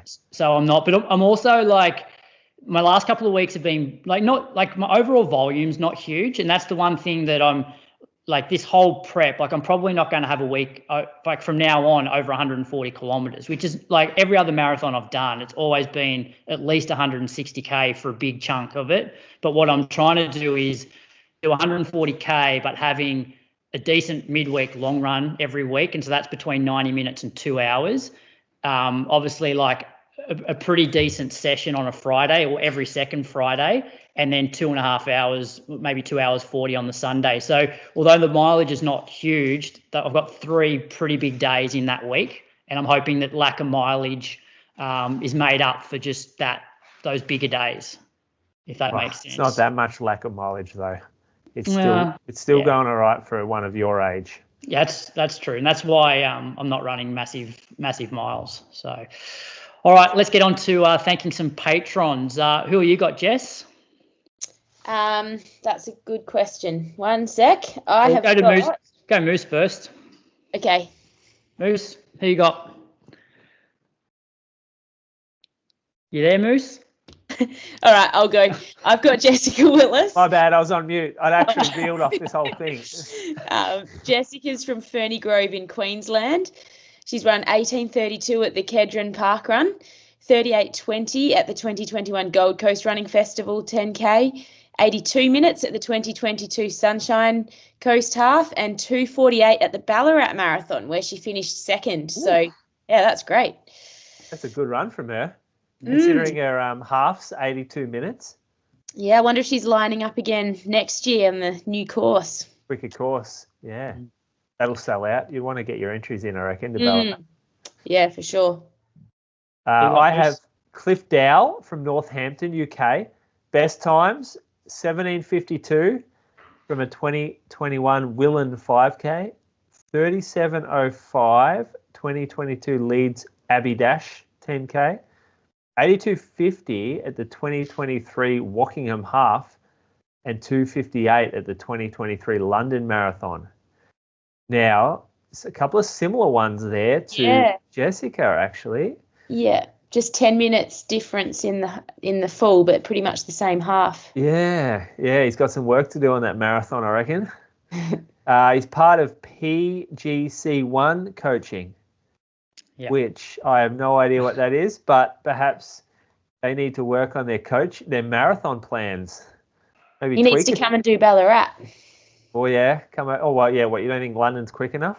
Not quite the same. Yeah, skip London next year and come to Ballarat. I've got Greg Robinson, who's also from the UK, with PBs of 18:47 for 5K, which he did at the Albert Park Run, not the one in Melbourne, but there's one in UK. 39:22 for 10K at the Leeds Abbey Dash 10K. 90:35 at the 2023 Redcar Half, and 3:38 at the 2023 Manchester Marathon. And I think he runs for Evanwood Roadrunners. So thanks for your support, Jessica, Cliff and Greg. And on Patreon, we've got the Road to Chicago. They're recording Wednesday night this week. And Brady's recording with Christian and the bad boy Mende tomorrow night for the monthly. And so Christian will be up and about after his recent 5K PB, won't he, Moose? It's going to be sickening to listen to. In He's fact, back. I might not listen to this one. The Road to Chicago with who you've got in that group. Obviously. Oh, yeah, you're connected there, aren't you? Well, I know Em really well, and then Tom Middleton.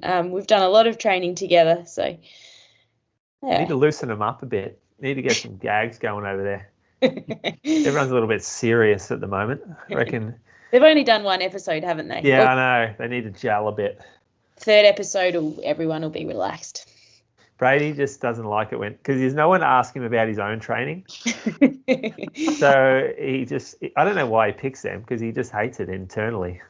Yeah, and there's plenty of questions to ask about Brady's training, because he's running nearly 200-kilometre weeks. Plenty of training there. Yeah, what a waste of content. We could be getting into him right now. All right, let's get on to some running news. Moose, we had a couple of Diamond Leagues. Do you want to take us through the results of Lausanne? Yeah, Lausanne. So where is Lausanne anyway? Switzerland. Oh, there, okay. So where's Silesia? They're both in Switzerland. There's Are they Lausanne really? and Lausanne. So they got Silesia. That other Diamond League that I'm going to recap in Silesia is in Poland, Moose. Oh. Yeah. I thought you said they were both in Switzerland, Jess. I was saying Lucerne and Lausanne, like they're very similar names, and they're both in Switzerland. But no, not the place that. Oh. Are you sure? Are you sure that's what you're saying? I know what you're saying. Yeah, there's two places. I don't know what you're saying. There's two places in Switzerland that sound very similar. All right, okay. Yeah. Well, this one had a Diamond League, and the highlight of the meet, probably the 800 metres, one Yomif, he's gone out and ran 141.11, second all time, 0.2 off the very precariously situated world record, which will surely go down over the next couple of months. Arop, our Canadian friend, he was 141.72 for second. Apparently he ran it very strange. I didn't actually watch the race, but what happened there? Yeah, I think he sort of let Wanyonyi up the inside or something. So, strange tactics. I didn't watch it either. And a lot of our Australian listeners have probably did the same thing as me. I think this was on early Friday morning our time. And so I got up, didn't check my phone because I'm like, all right, I'll jump on YouTube onto, is it Wanda Diamond League account? Yeah. And watch, because they used to have the whole thing, like you could watch the replay of the whole meet. I couldn't find it. And then I saw on a forum that as of this meet, Stan Sports now has the rights for Diamond Leagues. So it's now not accessible on YouTube, so you need to have a Stan Sports account. They're really starting to block everything. Yeah. It's an interesting time, though, to do it. What's that? They buy it. Stan, they buy the rights? They would buy the rights, and then, if we want to watch it now, we have to sign up to Stan Sports, which I think's an additional amount to the normal Stan account. But it's weird that it's like there's only a couple of meets left of the Diamond League. I would have thought that they'd sort of, I don't know, buy the rights at the start of the season. Well, maybe they get it real cheap. Olympics thing. Yeah, maybe. But I'm the same as you, Moose. I haven't really watched much of this. I did see a thing of the 3K today, but that's about it. Anyway, carry on. Yeah, okay. In the women's, Mary Mora ran. She ran 157.91 to win. Bal 158.53 and Riki 158.73. Geez, the British are strong, aren't they? Yeah. In the women's 8. Well, they went 1, 2, 3 at the London Diamond League in the 8. Yeah, very good. The 1500 was also good run, good race. Ingebrigtsen smoked them, 3:27.83. Won by 2 seconds from Cole Hocker. Over the 15, that's crazy. Hobbs Kessler, 3:30. So first, fourth, and was Kessler fifth in that 1500? Yeah. Yep, so that was a pretty solid field in that race. We had Stewy, he came 11th, 3:34, and Oli 12th in 3:36. And you get the feeling it might be time for those boys just to hang the spikes up for the year. What do you think, Jess? Yeah, it's hard. It'll be interesting to see what they do after that. It's obviously been a long build up, and it's probably as much now like just emotional, mental fatigue as it is physical. So you've got to look at what you're getting out of those races. I'm sure they're pretty keen to get home soon, and chill for a bit.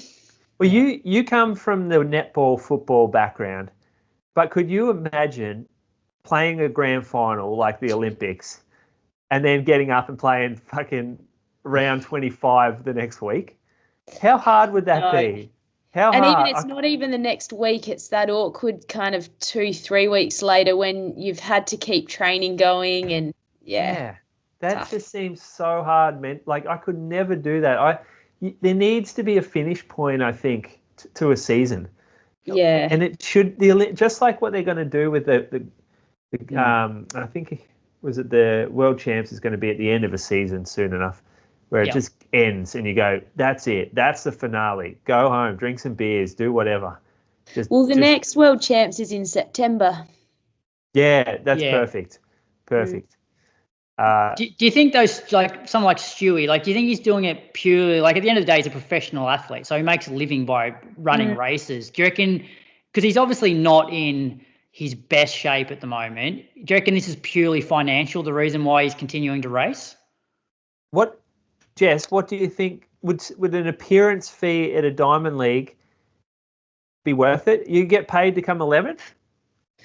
Yeah, I mean, it's different when you've got like your family and kids to consider. It's hard to put yourself in a position where you do just I'm not sure. I saw Nina Kennedy put something up about how all she wants to do is just come home and celebrate, but because it's her job she has to stay on and keep competing. So maybe they're thinking you get that appearance fee that then sets your next season up. But it could be at the detriment of your next season, I guess, if you don't. That's what I would be thinking, wouldn't it? You'd be worth a lot more in appearance fees if you were coming first to fifth rather than 11th or 12th. But anyway, the women's 3K was held. Welteji ran 8:21, Chepengedic 8:23, Gebra Salama 8:24, and Georgia Griffith had a good run for fifth, 8:31. So continued her good run of form. That's a good run from her. Not quite her Aussie record, but still solid. Yeah. And then we had the Silesia Diamond League overnight. And, the standout result here was the men's 3K where Jakob Ingebrigsten breaks Daniel Komen's world record, running 7:17.55, which lowered the mark by like 3.12 seconds, which is just huge because I know like when I sort of first got into running and people talked about the world records, like the Daniel Komen one was sort of almost seen as being untouchable. Aregawi was second in the race. He ran 7:21, which moves him to number 3 all time. Kejelcha was third, 7:28. Stewy was in that race as well. He came 13th in 7:40. I think I read somewhere that his last 1500 was like 3:35 or something, like closed in a 55-second lap. Whereas the difference was, I think Komen went out in like 152 or something. Oh no, maybe it was a crazy first 800 meters from Komen, but then Komen closed his last lap in 59, whereas Jakob closed in like 55 with a 3:35 last 1500. So he obviously just is so aerobic at that pace that he can then kick down a really hard 800 at the end. And even watching him in the 5K in Paris, you just get a feeling that's better suited than the 15 for him. We say that after Lausanne with this Diamond League where he ran 3:27, won by 2 seconds. And then we're talking about how he's probably not as well suited in that as he is in the 5K. He is just this freakish talent. So far better than anything we've seen before in our lifetime. Yeah. Surely the 5K world record goes down. Yeah. If he's running that, if you can run 7:17 like that, then that 5K is going down. Yeah. For sure. Men's 800. So Arop gets the win over Wanyonyi. So Arop ran 141.86, Wanyonyi 143.23, and Bryce Hoppel from the US was third, 143.32. In the women's 1500, Welteji, she got the win 357, beating Halu 357.88. Georgia Bell was third in 358.11. We had two Aussie girls. Sarah Billings came ninth in 4 minutes, 0.41, and Lyndon Hall was 12th in 4:02. So that's our international recap. Jess, do you want to take us to Adelaide? Yeah, so Adelaide on Sunday morning, the forecast was sort of thunderstorms and wind and a warm day, but fortunately the thunderstorms didn't come. It was still just a bit warm and humid, more than ideal for sort of a half marathon and a marathon, but Kaleb Laker ran a strong time for the win in 2:23.30. I think that was his debut. I heard he's from Tasmania. And then Acacia Wadham in 2:51 for the women. In the half marathon, it was Jacob Cox in 66.15 and Tara Palm 74.56. I think they both sort of were pretty comfortable at the front for most of the race. And then in the 10K, Adrian Potter 30.15 and Izzy Batt-Doyle fresh from Paris in 33.08. Looks like quite a twisty, turny course, Jess, from what I saw on Strava. Yeah, so it showcases the city nicely, but it would be so good to see just a fast course in Adelaide. I mean, the conditions weren't ideal yesterday, but I think they are looking at shifting the timing of this marathon, and if they can get just the government and council on board to be able to secure a fast course, I hope that it'll be a city marathon like all of the others that just keeps growing and becoming more popular with South Australian, but also interstate, international runners as the years go on. Because what percentage what percentage of it is on like wide open roads versus like bike paths? It starts on War Memorial Drive, which is an open road. That's probably the first 3 Ks or so. And then you end up on a nice path and then, the river path.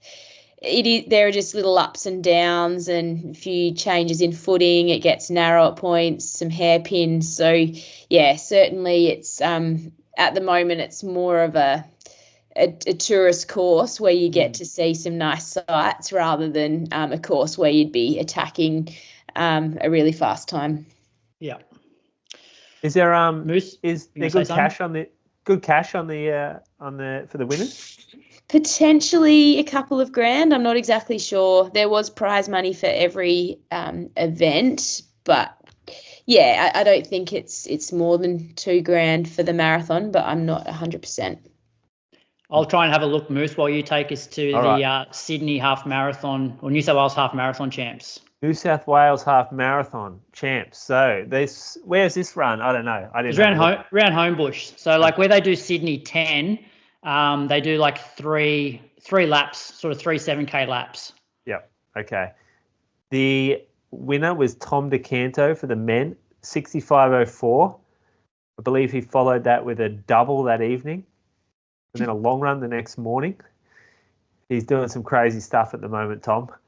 Matt Cox ran 69.02 for second and Alex Shaw 69.30 for third. In the ladies, Danette Sheehan 76.33, won by 20 seconds from Rebecca Lowe 76.53 and Gemma Griffith 77.29. Have you heard the story about that Danette Sheehan, Moose? No, haven't. So she's Canadian. She won like an NCAA title on the track. I think maybe 10K back in like 2009, I think. And then she's moved out here, took a long time off running, has 3 kids, and is getting back into it. Wow. So she's obviously got like a lot of talent, and she should keep getting better now that she's on that comeback trail. So we might have to tee up an interview with her at some point. In terms of prize money, Moose, for Adelaide, it's marathon, $2,500 for first, 1,500 for second, 1,000 for third, and the half marathon's 1,500, 1,000, 750. So pretty good prize money. Yeah. Enough to get you out, Jess, next year. For a tempo. It was actually, they had it starting and finishing it in front of Adelaide Oval. It wasn't on the Oval, but it was a really good atmosphere. I did, really enjoy it out there yesterday. So certainly if it works in, you boys could come over and have a go too. Well, fun fact, I think Bree came third one year in the Adelaide Marathon, and she finished in the full distance. She finished inside the Adelaide Oval. Yeah, so it did used to finish in there. So that might have been around 2017, 2018-ish. Yeah, it was 2018, I think. Did she do that to try and get a time on the board for something? Yeah, she did it to upgrade her starting shoot at Berlin. Yeah, remember that. To get into the A field or whatever it is. And it worked, and she loved it. She had fun over there. Went over there with her mum. Yep. Yeah, nice. Just the last little bit of information, which, thanks to Dave Tarbottom for sending this stuff through. But in terms of the running boom, so Rotterdam Marathon next year, they sold out of their 35,000 places within 3.5 hours on the 20th of August, which is just unheard of. And then Seville Marathon as well. That's in like February, and they've sold out their 12,000 spots, which is the first time that they've ever sold out 6.5 months before the event. So they're getting a reputation of being a really fast marathon now still. So yeah, good weather crazy there, isn't it? Good weather. Yeah. Mm-hmm. All right, listener question. The question is, I often find perceived effort at any given pace in training is a lot higher than it is in a race. For example, 30 minutes at 330 kilometres is quite challenging in training, but I can hold that for a half marathon race. I'm guessing because I haven't tapered and the adrenaline you get in a race makes perceived effort lower. Because of that, should you train at goal race pace, knowing perceived effort is probably on the high side, or run a bit slower so it feels more like race effort? Keep up the great work. And that question comes in from Len. It is a very good question. Yeah, I think I jump between the two a little bit, depending on where you're at in your training. Like if you're in a really heavy fatigue phase, I'd go more by effort when you feel like you might be a bit vulnerable to injury or illness. But then at times when you're really wanting to get a good confidence booster, it's nice to be able to look down and see that you're ticking off those splits that you want to hit in your race. But I'd be interested to hear your thoughts. Well, I think the training has to reflect that it's not a race, and you're not going to run just like a full half marathon at that pace in training. So you can do the workout at a smaller intervals at the pace that you want at your race pace. And this is where everyone's training philosophy is slightly different. And I have a real hard time getting my head around how certain athletes can actually pull off some of the sessions they do at race pace. And I always use the example of the Hanson's marathon crew. They always go and do a 28K at marathon pace like 3 to 4 weeks before their actual race. And there's not a single fucking chance in hell I could do that ever in training.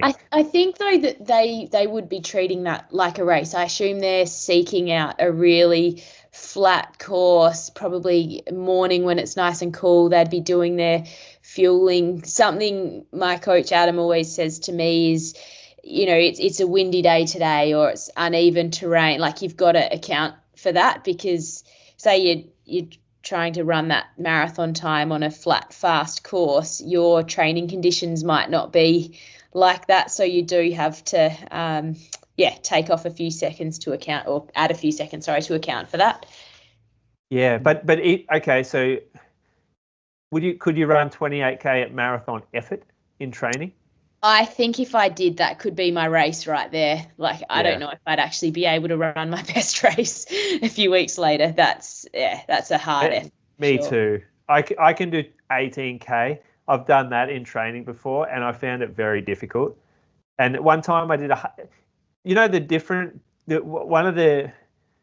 one of the exceptions to this is when you do a half marathon at marathon effort. It actually feels super easy.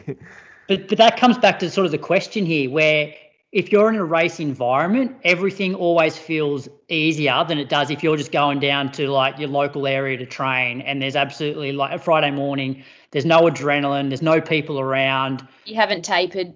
Yeah, like even I was thinking that myself on Friday. I'm like, after the first 5K rep that I did in about 17 minutes, I'm like, this doesn't feel very easy. But I guarantee if I was on the start line of a marathon and I run 17 minutes for the first 5K, it's going to feel very, very comfortable. And so this is sort of coming back to the question. It's like, do you go slower in, like, do you run the pace that you think you can hold for the marathon in training, even though there's no way, like let's say, for example, I'm running 3:23s in training for 5K reps. There's no way I can continue running that pace in training for a marathon that day, but come race day, I probably could.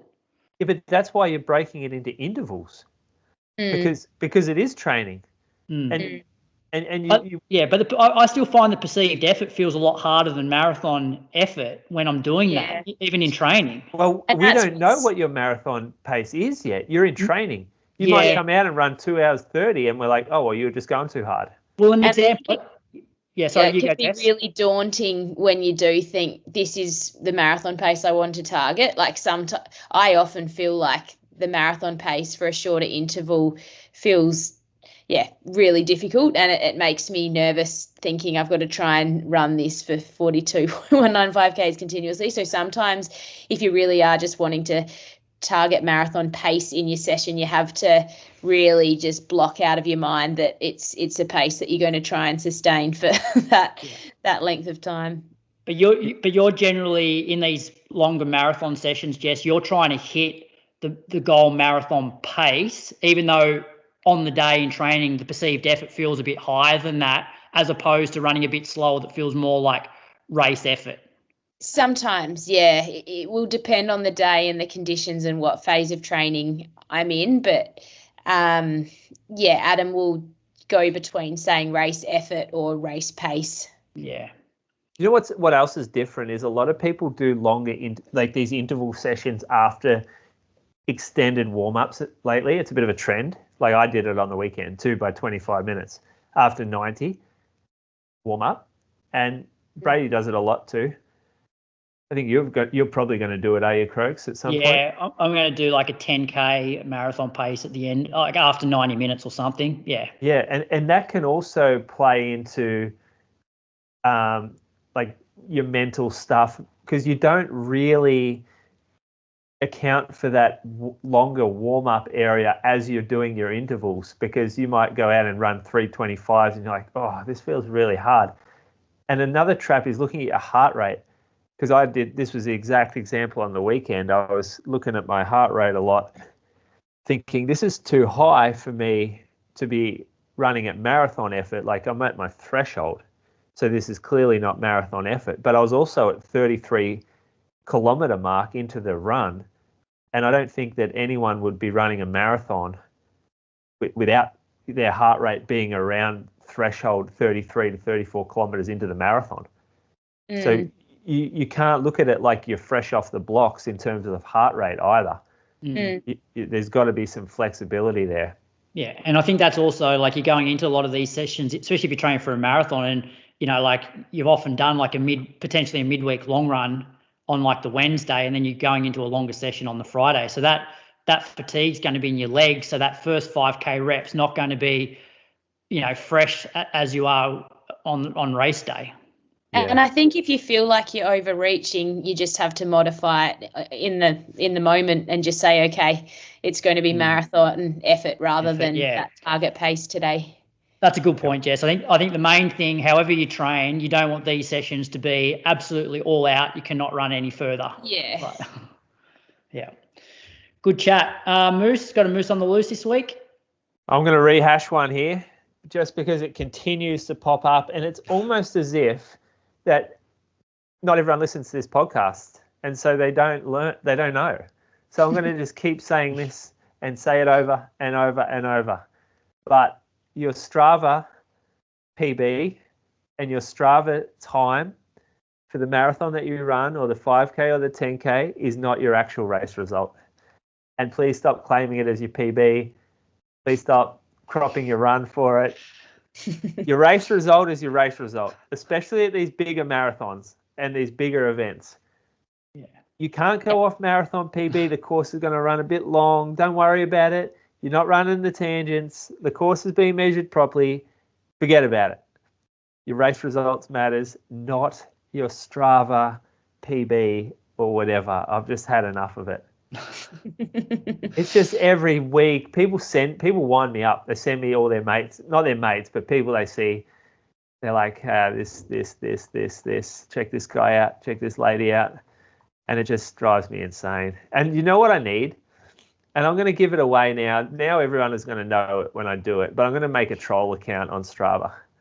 And it's going to be like the Strava judge. And I'll just get on there and be like, no, this is wrong. Someone needs to tell him. Because all I see in the comments is like clapping emojis. Congrats, mate. You've done so well. All this. And the glaring thing there is you're actually taking the piss here, mate.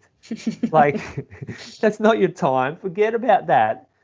Go off someone post his race result in the results here, just so we know, just so we're getting the truth. I think I read somewhere recently that there are people who get paid to do Strava runs for people, like to increase their Strava Ks for the week. Yeah. I did see that. Yeah, I think Zach has sent a link through a story about that. Yeah. Yeah, that's a bit odd to me. I mean, it's very odd. Like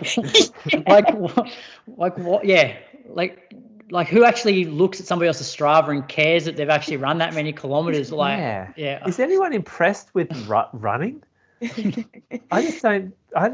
mean, do some photoshopping or something if you want to impress people.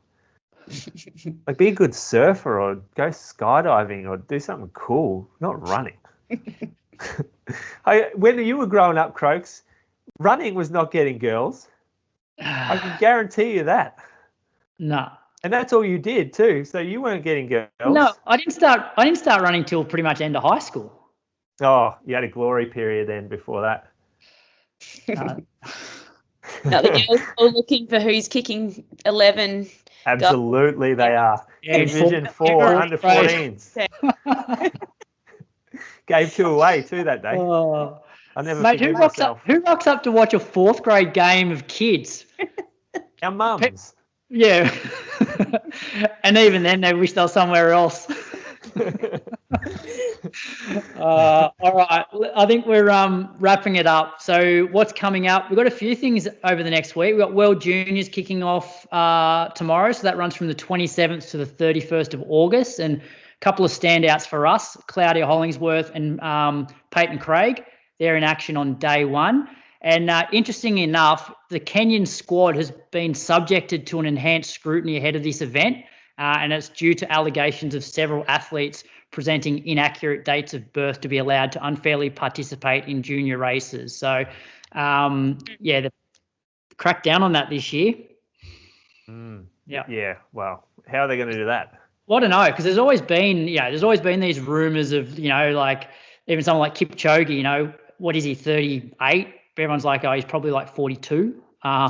So I think it's quite common, like they don't all have like their birth certificates over there. So, it's obviously just only an issue for like World Juniors. There's also the Paralympics that kick off over the next week. I think like Michael Rogue is running on the Saturday. Jared Clifford will be in action. So, and then we've got the Rome Diamond League on the 30th of August. Men's 5K's got Morgan McDonald, Aregawi, Berihu, Gebrewet, Kejelcha, Fisher. Kipyegon and Lyndon Hall are in the women's 1500. And then we've got National Cross this weekend as well. So who's your tip, Jess, for the men's and women's National Cross? Without seeing the field, sorry, did you just mention who was running, or have you in the previous? Yeah, so they've got, in the men's, you've got Liam Adams, Haftu Strinsos. He's in good form. Well, he has been in good form. Got your South Australian, Isaac Hayne. Who else have we got? He's going to win. Yeah, I'd like to think Isaac could get the win. He's been going from strength to strength lately. He had that great half on the Gold Coast. He ran a strong 5K the other day on the road. His training's been great. So, I'll back Isaac in, but certainly Haftu has been strong as well. So it should be a good race. And Liam, I mean, if he's pulled up well from the games as well, he's certainly got some hill training in his legs if it's a hilly course. Haftu's going to win. Haftu's going to win. Yeah, I think, Haftu just with that cross-country pedigree, I think, even though like Isaac's been so great on the roads in the last couple of months. How many entered in the women's? We should. 30 odd. Yeah, if you click 30? That link, Moose, it's got. Yeah, I've got it up here. I'm just having a look because I did. So Leanne's in the women's. Yeah. I think she'll be very hard to beat. Yeah, I agree. I got Paige Campbell in there. Jenny Blundell, Holly Campbell. Who else we got? Kate Spencer, Caitlin Adams. Melissa Duncan. Ruby Smee. So it should be good. But I think, Leanne or Brielle Urbacher. But Leanne's probably the standout for me there in the women's. All right, Moose, I don't know what's happening next week. You won't be around, will you? Nah, I won't be around for you. So I'll find a replacement. We might have to have an end-of-season break. Or Brady might have to come back. Nah, you'll find someone. They need to find two people. Yeah, there's a lot of runners out there. Yeah, well, Brady might come back and then he can just get somebody that's running Chicago to go on and, interview them about their training. Could auction this spot off. Or they could get Gunther on next week on Chicago and talk about his athlete. I don't think Gunther wants to go on there. Gunther, have you ever heard him talk? No. He's like a mute. He doesn't. Yeah, he's good. Like he's classic cricketer / distance runner.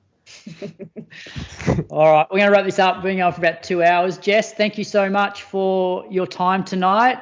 Congratulations again, and all the best for the next few months, which obviously include your City Bay and whatever after that. Yeah, thank you, and enjoy St. Moritz. Oh yeah, thanks. I'm going to run that glacier for sure. I'll take a photo. Yes. All right. Thanks team. We'll do it all again next week. See ya. Thanks for tuning in. Ready to take your race performance to the next level? We've already spoken about Precision Fuel and Hydration's online planner. Well, if you prefer talking to a human, you can also book a free consultation call to get a personalised strategy. We all love their products, and if you use the link in the show notes and the code INSIDERUN15, you can benefit from 15% off your first order and start to fall in love with their products too.